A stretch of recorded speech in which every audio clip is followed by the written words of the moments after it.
Harvard Divinity School. Christ in the Rubble, Faith, the Bible, and the Genocide in Gaza, March 27th, 2025.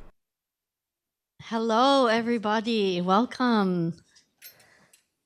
Great to see this room full and such a wonderful group of people, lots of friends, new faces. Welcome, everyone. My name is Hilary Rantisi, and I'm the Associate Director of the Religion, Conflict, and Peace Initiative here at Harvard Divinity School. It's one of the programs of the Religion Public Life program.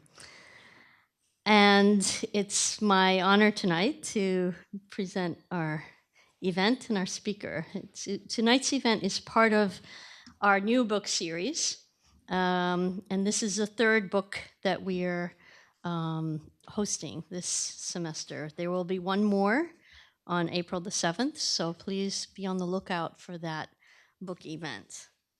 Before I introduce our program, I want to thank my colleagues, without whom arrangements for such program is not possible. As you could see, we have a room full of people and lots of things happening around it. We will also have food at the end. So I would like to thank my colleagues, Reem, Tammy, Natalie, Rochelle, Delise, and today also lots of people pitching in. Hisham, Hussein, and Zain also helping set up. And thank you to Robbie also for filming this. So please join me in thanking my colleagues.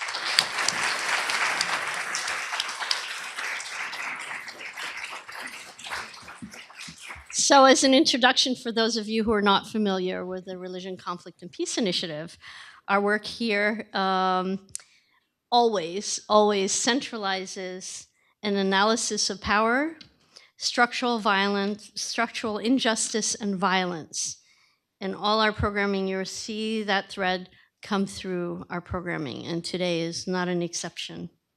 The primary case study we've been focusing on in our work has been on Israel-Palestine, and our aim has been to stretch the scholarly discourse around religion and the practices of peace building, and to examine the decolonial potentialities of art, religion, and identity transformation. So our book today, Christ in the Rubble, get your copy at the back so you have an opportunity to purchase a copy.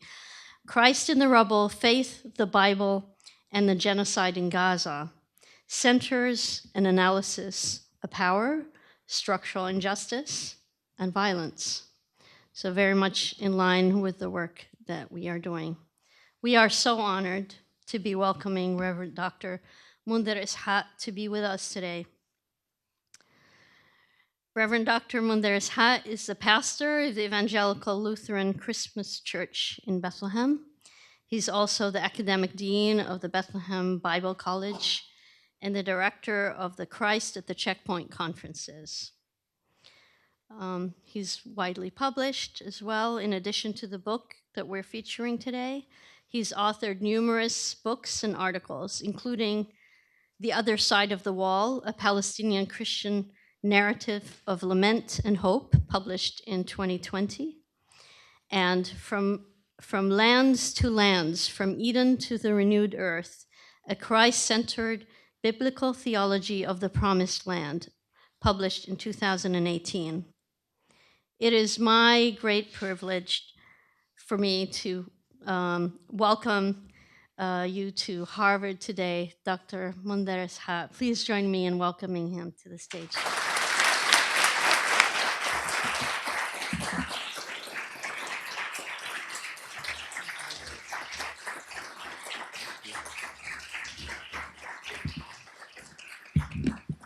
Thank you. Thank you, I'm honored to be here. Thank you, Hilary and the team and the Religion, Conflict, and Peace Initiative. I'm grateful to be here. And with everything that's happening in our world, I don't take this opportunity for granted. And I know that there is so much shrinking space for our voices. And so I appreciate every opportunity. I would like to begin my talk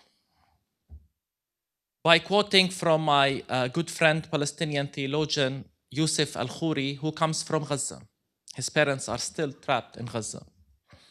Yusuf writes, and I quote, "Genocide against the Palestinian people did not start in 2023, but rather has been ongoing for more than 100 years. Genocide is an ideology that began in the minds of proto-Zionist Christians, Zionists, and Orientalists who claimed that Palestine was a land without people." End quote. To talk about faith, the Bible, and the genocide is indeed emotionally taxing. It's not only that I'm addressing existential issues for us as Palestinians, but for me personally, it's about my faith, my identity, and my being. So I hope you understand this is not an academic exercise or an abstract study. And this is why when we as Palestinians speak, we speak with so much emotions, anger, pain, and frustration. We're so tired and weary from the images of children in the rubble.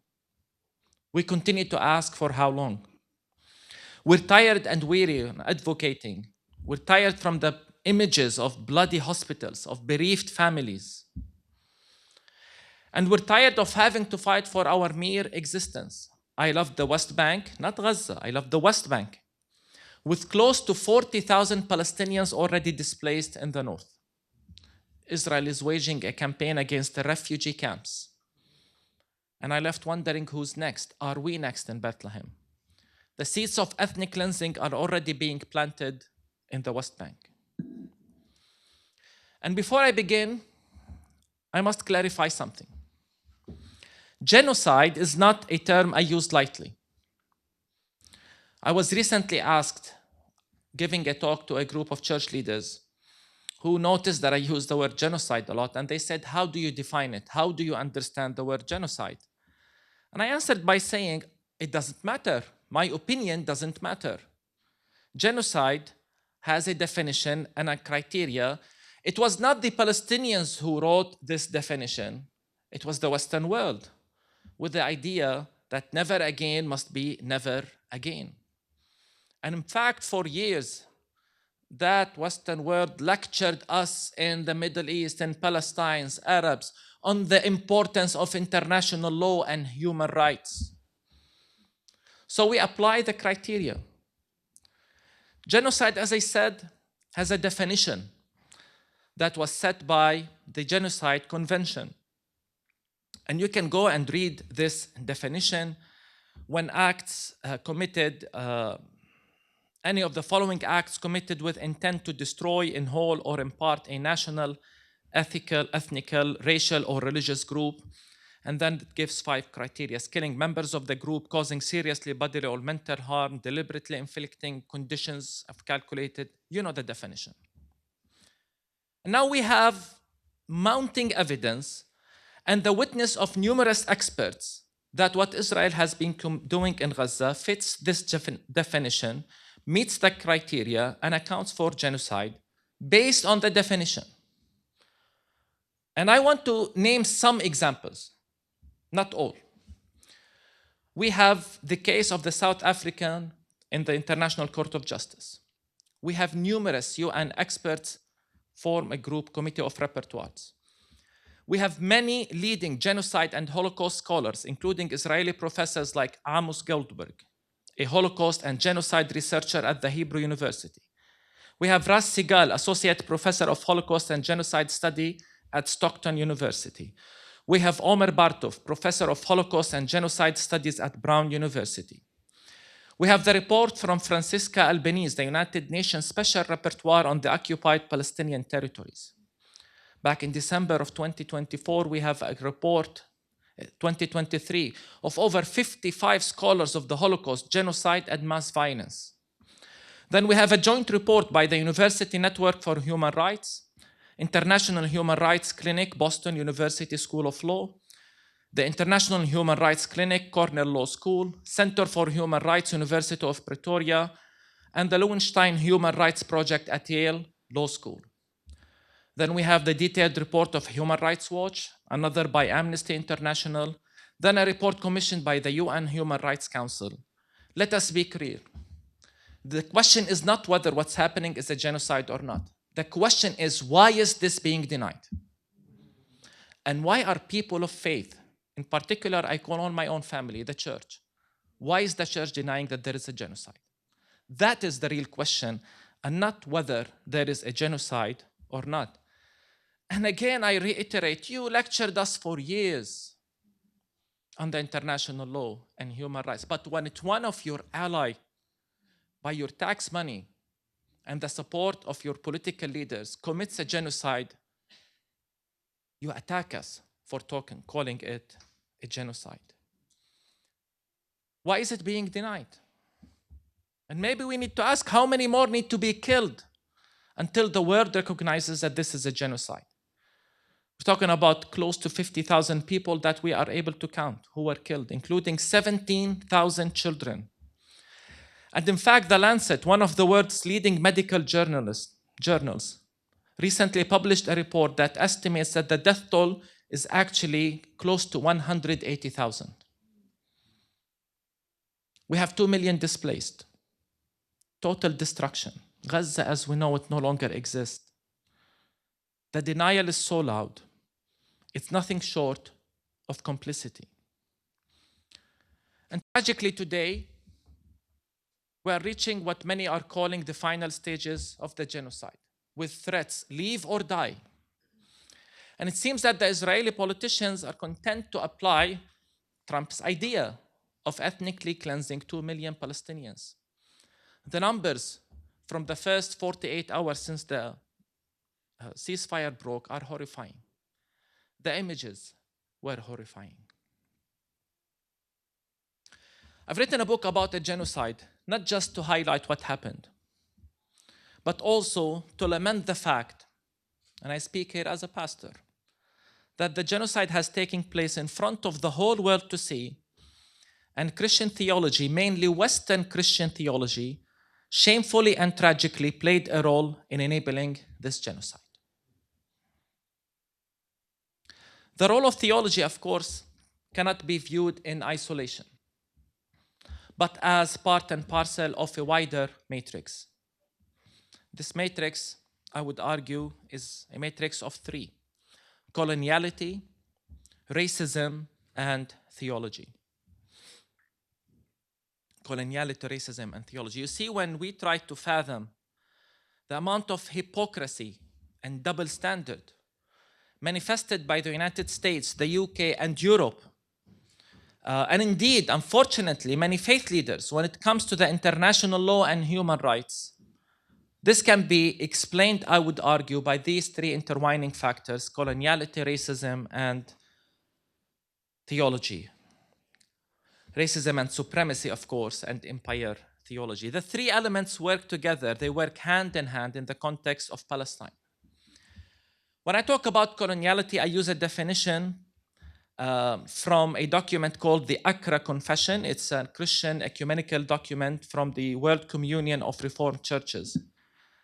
And it defines empire or coloniality as such: the coming together of economic, cultural, political, and military power that constitutes a system of domination led by powerful nations to protect and defend their own interests. Again, the coming together of economic, cultural, political, and military power that constitutes a system of domination led by powerful nations to protect and defend their own interests.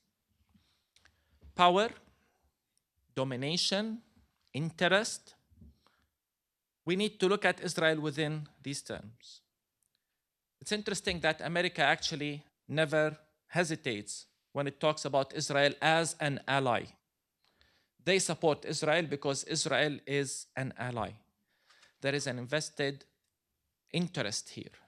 Israel makes us richer, more powerful.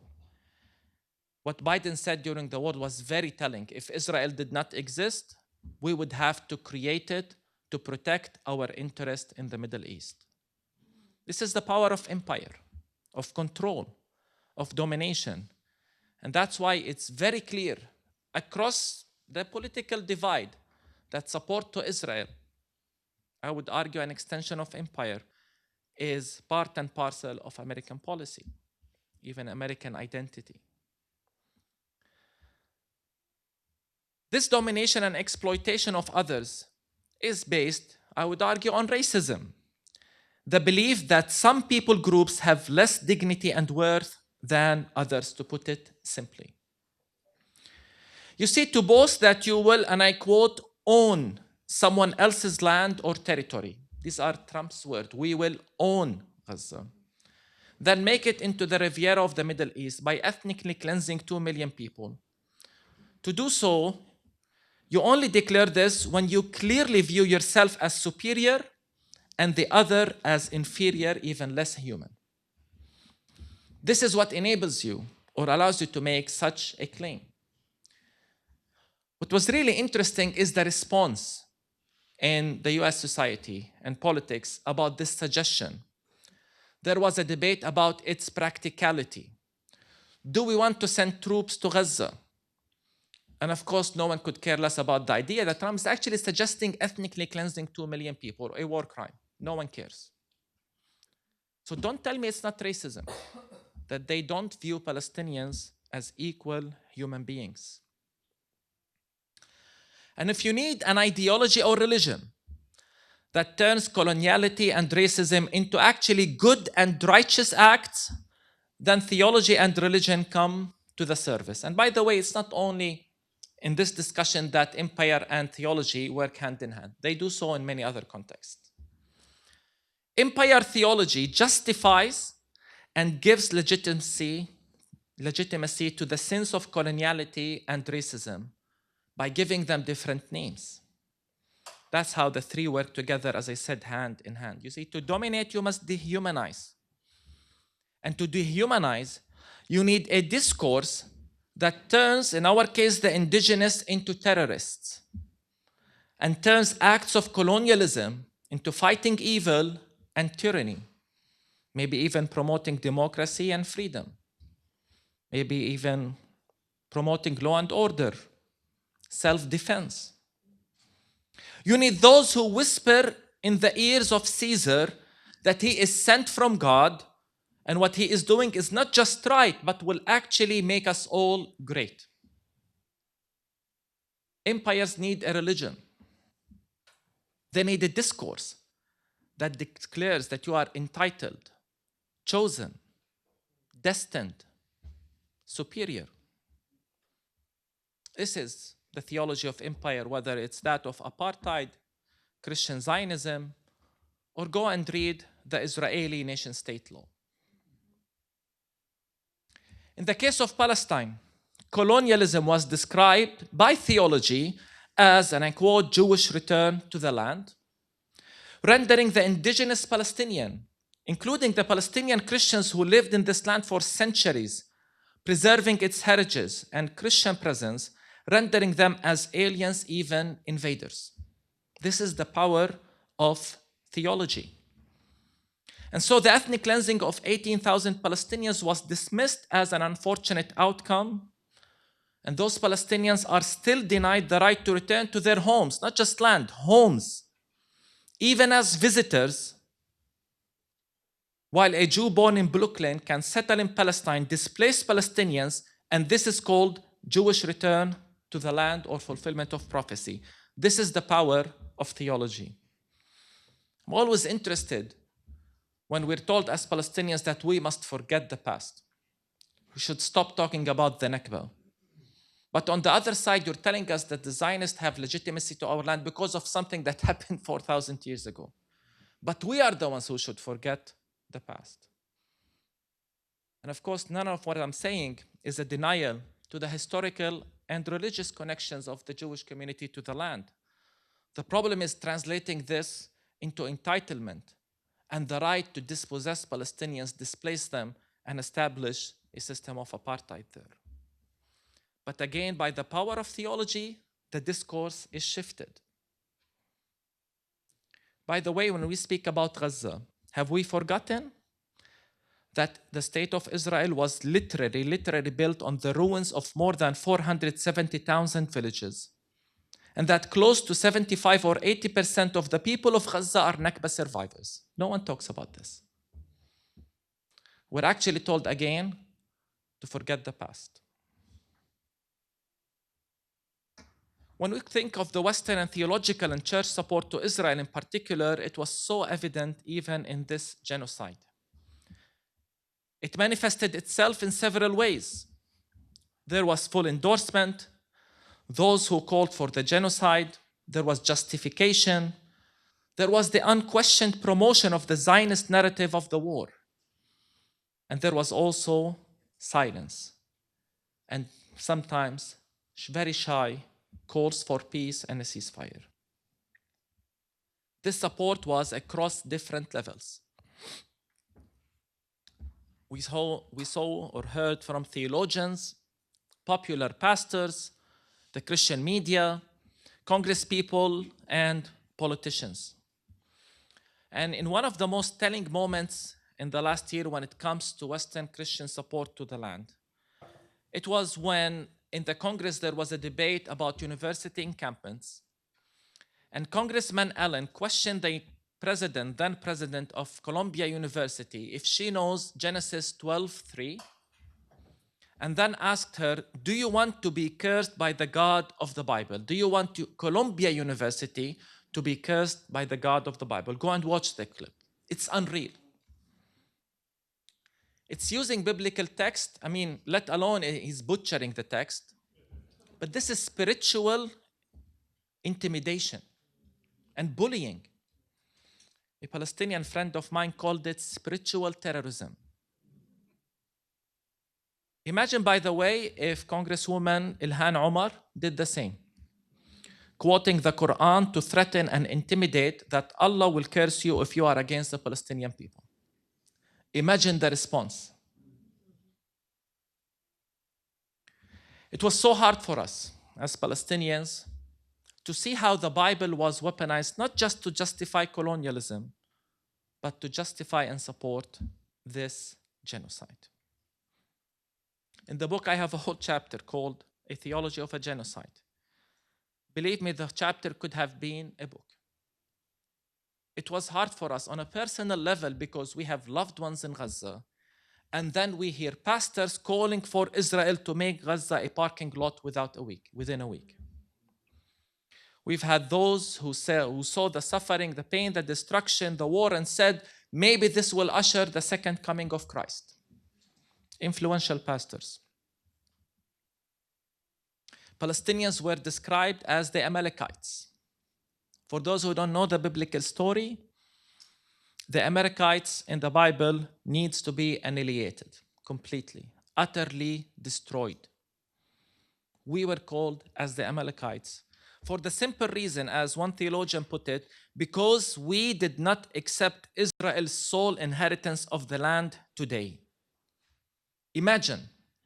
So if anybody does not accept Israel's sole inheritance of the land today, that person needs to be utterly destroyed and annihilated. And this was repeated over and over. By the way, Netanyahu said this, but we believe he got it from Christian Zionist pastors. We don't know. There was a pastor who turned into a congressman who called for bombs to be dropped on Gaza, and I quote, like Nagasaki and Hiroshima, to get it over quick. Adding that we shouldn't be spending a dime on humanitarian aid. I can't help but question, what Jesus is he following? And to me, the idea that he cites Nagasaki and Hiroshima as good example is shocking. You know, remember the time when we killed 200,000 people? That worked. Let's do it again. Many use the just war theory to justify this war. And maybe in the beginning, I would understand the first week, the first 2 weeks, the first month. But 17,000 children killed later, and you're still silent. Is this really the justice of God? Is this justice? The total destruction of Gaza? I wonder if you've seen the images from last week when Israel boasted about destroying the only cancer hospital in Gaza. Demolishing it from the bottom, not with a rocket, demolishing it. That's a response to October. That's justice? To us, the just war theory, speak to the theologians here, is yet one arsenal, one tool in the arsenal of the empire.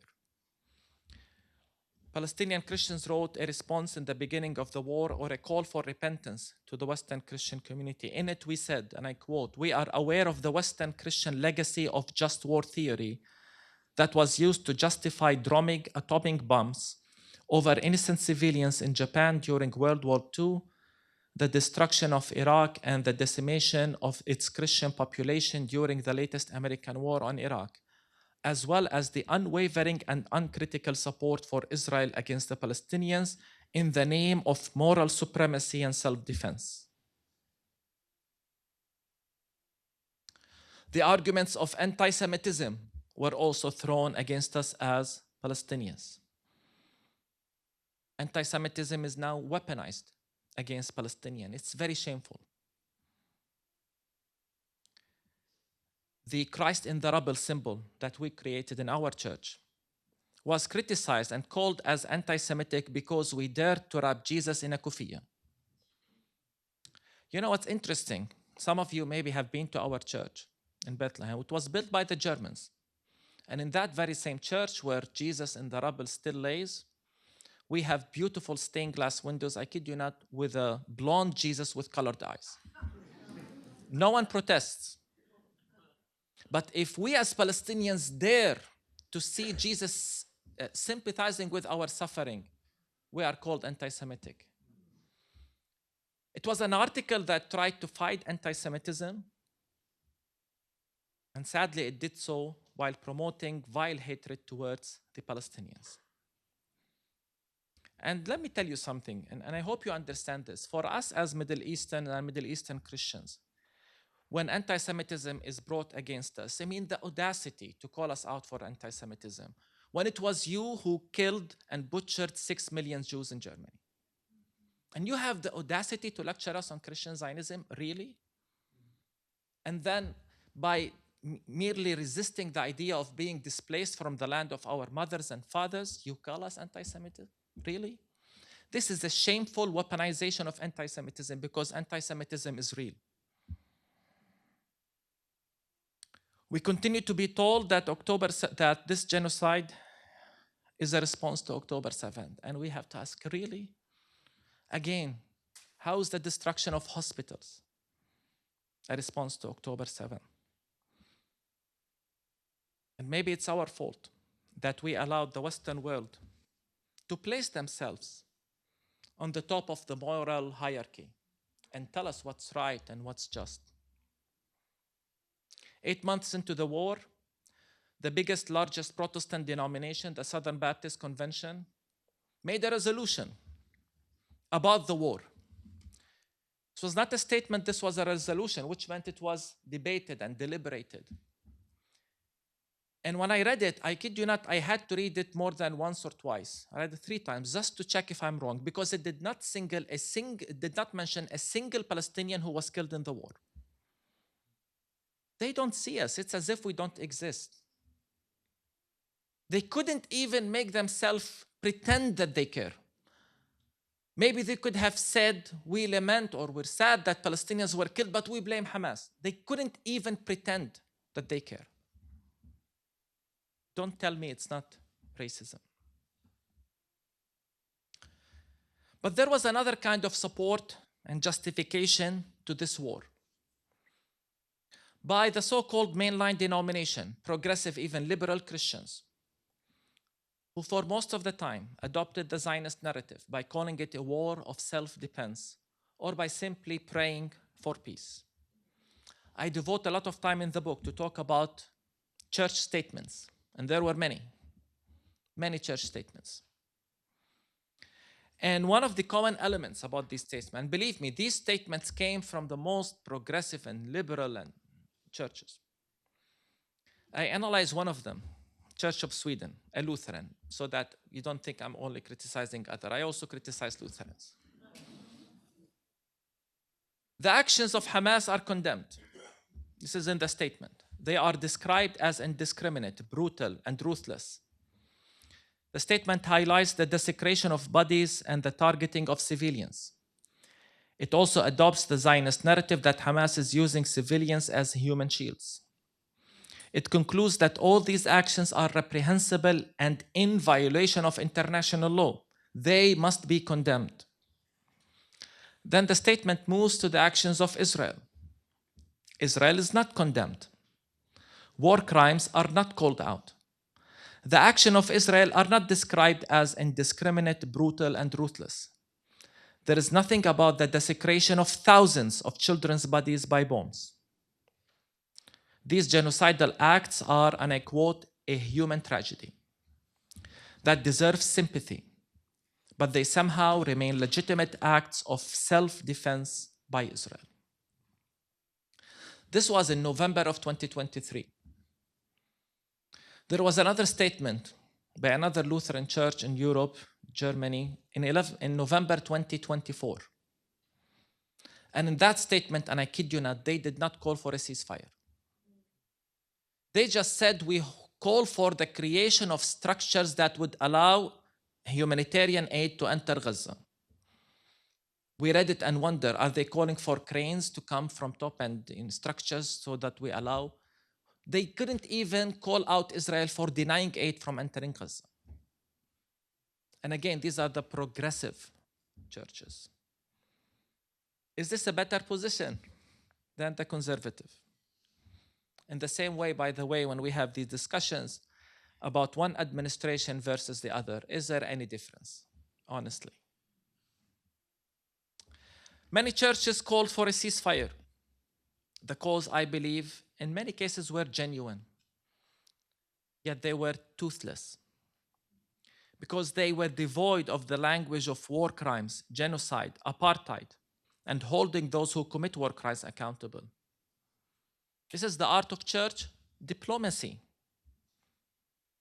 I have a problem with this concept of peacemaking in many faith circles that believes peacemaking is about neutrality or positioning yourself in the middle. Today, we as Palestinians are wondering, can you really claim to be in solidarity with us if you are not willing to call things for what they are? That's why I began with the definition of genocide. It should not be controversial when the Pope says there is a genocide. In fact, maybe we should have anticipated this, as I was part of many activists who pushed for the global church to study and respond to the reports of apartheid, the numerous reports by Human Rights Watch, Amnesty International, B'Tselem, and many, many others, only to be called out for being aggressive and for burning bridges. We were told it's not helpful to call Israel an apartheid, even by those who actually told us, yes, it is true, but it's not helpful. So can you really claim to be in solidarity with the Palestinians if you're not willing to call things by name? Including, by the way, this whole concept of the Palestinian-Israeli conflict. Maybe this is part of the problem. This kind of discourse of the Palestinian-Israeli conflict, which purposefully ignores and dismisses the reality of settler colonialism and apartheid. Imagine in the 80s talking about the black and white conflict in South Africa.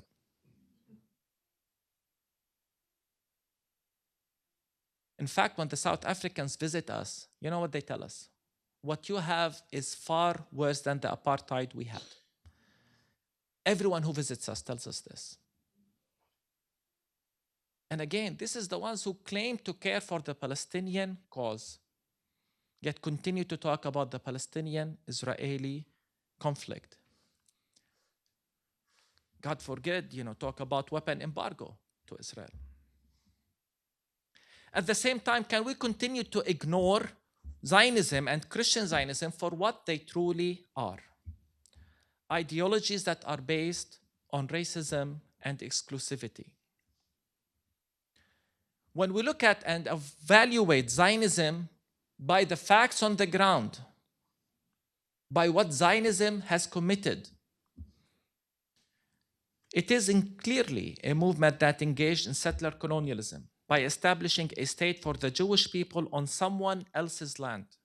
That's the definition of Zionism, establishing a home for the Jewish people in Palestine. Well, Palestine was not empty. Zionism necessitates, by definition, the ethnic cleansing of Palestine. Go and read what the early Zionist leaders said. They called it the transfer. They recognized it. I'm tired of the world defining Zionism in completely unreal ways that are devoid from reality. Zionism has established, as proven by many, a system of apartheid enforced by an aggressive military occupation. In Gaza, the Zionist Israeli government carried out a genocide. Justifying such acts is at the core of Zionism as a political ideology. So to my Christian friend, I ask, can we really put the word Christian before all of this? Are colonialism, ethnic cleansing, apartheid, and genocide compatible with the Christian ethics and the teachings of Jesus? In fact, many Jewish people today protest that these tactics are not in line with their Jewish ethos and values. And we're grateful for their courage. In fact, many times I wish church leaders spoke with the same courage of Jewish leaders, whether here or in other places. So we need to call out Zionism for what it truly is and make it an interfaith priority to combat Zionist ideology with a holistic vision of justice and equality. I'd like to touch on the concept of Christ in the rubble, which is the title of the book. I'm sure many of you have seen the image seen around the world that we created in our church, Christmas Lutheran Church, of baby Jesus wrapped in a kufiya under the rubble. What many don't know is that the inception of that concept of Christ in the rubble was actually pastoral in nature. The whole idea began when the Church of St. Porphyrios was attacked in November of 2023, an attack that killed 18 people, including 9 precious children. What made it difficult for me then is the fact that at the day of the attack, we just had an ecumenical service in Bethlehem in the Church of the Nativity, and we prayed precisely for 2 things: a ceasefire and protection for our friends and siblings in the church. I go back home, we hear of the attack, and I couldn't help but wonder, does God actually care? Does he listen? What made things even more difficult for me as a pastor is the fact that a church member lost her sister in the attack. So 2 days later, I have to go and preach. What do I say? How do I answer the grief, the pain, the fear in many, and the question, where was God? Why does he allow this? Why didn't he listen? I could not provide any philosophical or theological answers. But I looked at the cross and saw Jesus, the victim of the very same violence of empire. He too on the cross cried, my God, why have you forsaken me?" Jesus suffers with us, that's what I said. His cry on the cross is similar to our cry. God is under the rubble in Gaza. He's in the hospitals. He's with those who suffer. God is under the rubble. This was my attempt as a pastor to bring comfort and healing to people who were broken. I tried to say that God is near. He's close to those who suffer. And so when Christmas came, we thought of the idea in the church. I shared it with our church members. We came as families, children, and we created this image that is now seen around the world. I preached that Sunday that this is precisely the meaning of Christmas. The solidarity of God with the oppressed. Jesus was born among the occupied. In the gospel story, which we can read as a very Palestinian story, Jesus survived a massacre. The Holy Family became refugees out of all places in Egypt. So the message of the gospel story, I said, is the solidarity of God with the marginalized and the oppressed. And at the same time, in a time when the whole world, and we were tired, because the whole world was rationalizing and justifying the killing of our children, I insisted that we see the image of Jesus in every child pulled from under the rubble. The world might say whatever they want about our children. We see Jesus in every one of them. They are precious. This was the idea, this was the concept of Christ in the rubble. After the service, I shared the story on my social media. And to say it went viral is an understatement. It gave me a platform. And that was, I must admit, very much overwhelming. But I had to speak, and I used that platform to send a message to the world. And so I used the platform to talk about this is what Christmas looks like in Bethlehem, in Palestine. Families displaced, homes destroyed, and children pulled from under the rubble. And I continued to speak and use that platform until in Christmas 2023, I gave a sermon again heard all over the world, also called Christ in the Rubble, in which I called out people of faith, precisely my own tribe, the Christian family, for their complicity in this war. I called them to act and speak with courage. I was trying to humanize the Palestinians in a day when everyone seems to be content with seeing a genocide normalized. So Christ in the Rubble became our message to the world. It became our message to the church. To me, it's about the credibility of our Christian witness. And by the way, sometimes people ask me, why don't you call out other faith leaders? Why don't you call out Arabs and Muslims? And I say, I like to own up for my own people. That's why I continued saying that the silence of the Christian world was too loud.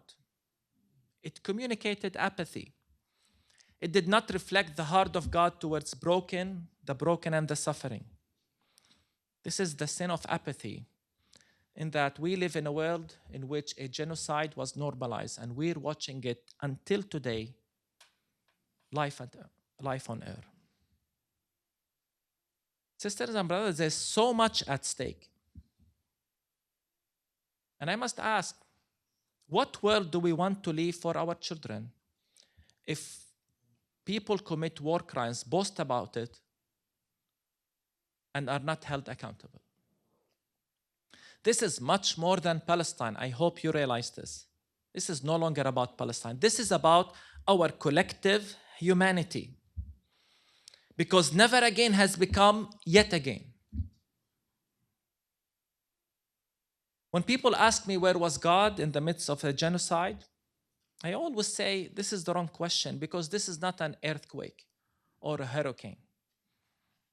This is evil committed by fellow human beings on fellow human beings. The question should not be where was God, but where were the people of goodwill? And to me, I will continue to ask, where was the church? I think all of us needs to look back and ask, what did we do so that never again truly becomes never again? This is why I say this is way beyond Palestine. It's about our collective history. We live in a moment in which probably now all these human rights convention and international law could be devoid, meaningless. We're heading towards the rule of might is right. Today it's Palestine. God knows who's next. So in the midst of this dark reality, can we hope? Should we even preach hope in the midst of a genocide? What do we tell the people in Gaza? How can we talk about hope when we have lost more than 17,000 children in Gaza, at least 17,000? How can we talk about hope when millions have lost their homes? How can we talk about hope when settler attacks are on the rise? Just a few days ago, the co-director of the documentary No Other Land, a joint Palestinian-Israeli Oscar-winning documentary, just when we thought there is a glimpse of hope, the Palestinian co-director, was attacked in his house by Israeli settler mobs. And in the ambulance, he was arrested from the ambulance. Can we hope? How can we talk about hope when the person who led the Gaza genocide and one of the architects of an apartheid reality is received and welcomed in Congress as a hero? How can we hope when Arab leaders watch and do nothing to stop the genocide? How can we hope when ideologies of supremacy and exclusion dominate our world? How can we hope when many churches side with the empire, repeat its rhetoric, and play its tune, all while claiming that they are on the side of peace? How can we hope when the Bible continues to be weaponized against the Palestinian people? How can we hope when the Caesars of today boast about, and I repeat, owning someone else's land, displacing millions? They look at the tragedy and massacre of millions, and see in it an opportunity to grow in wealth and power.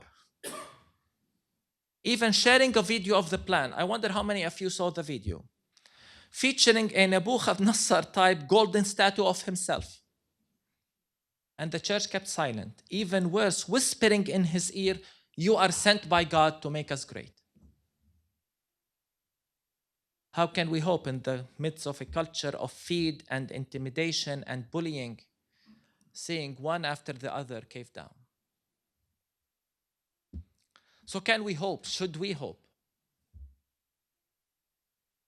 I think to answer that question, we need to consider the alternative, because when we stop hoping, we declare that we give in to tyranny and oppression, allowing the oppressors of the empire to shape our reality, even our future. I can't accept this. When we stop hoping, we accept that injustice is the norm. Hope in this sense is a struggle. It is painful. It is illogical.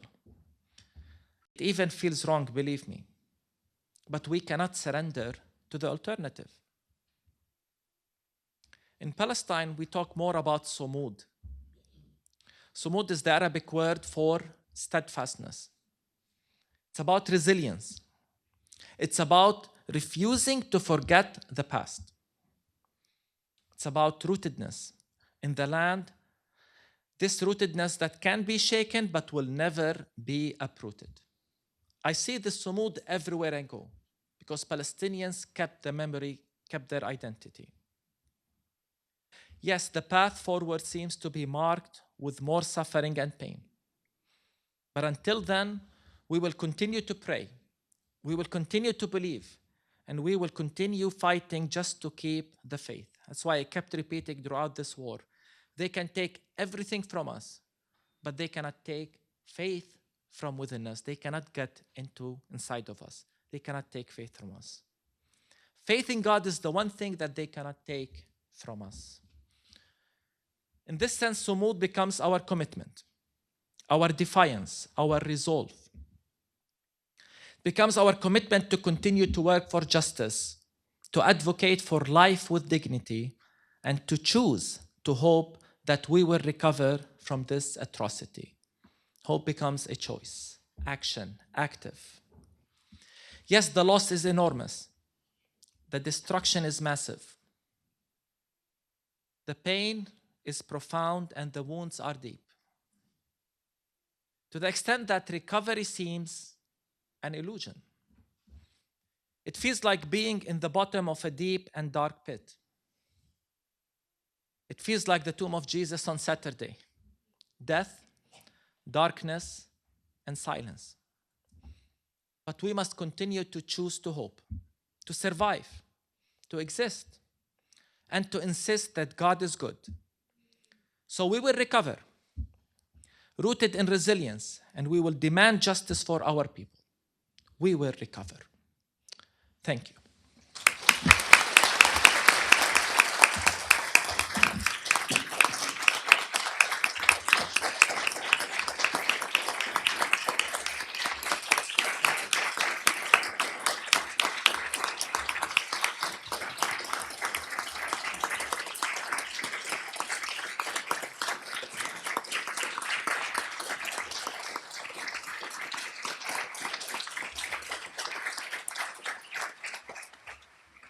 Sponsor the Religion, Conflict and Peace Initiative at Religion and Public Life. Copyright 2025, the President and Fellows of Harvard College.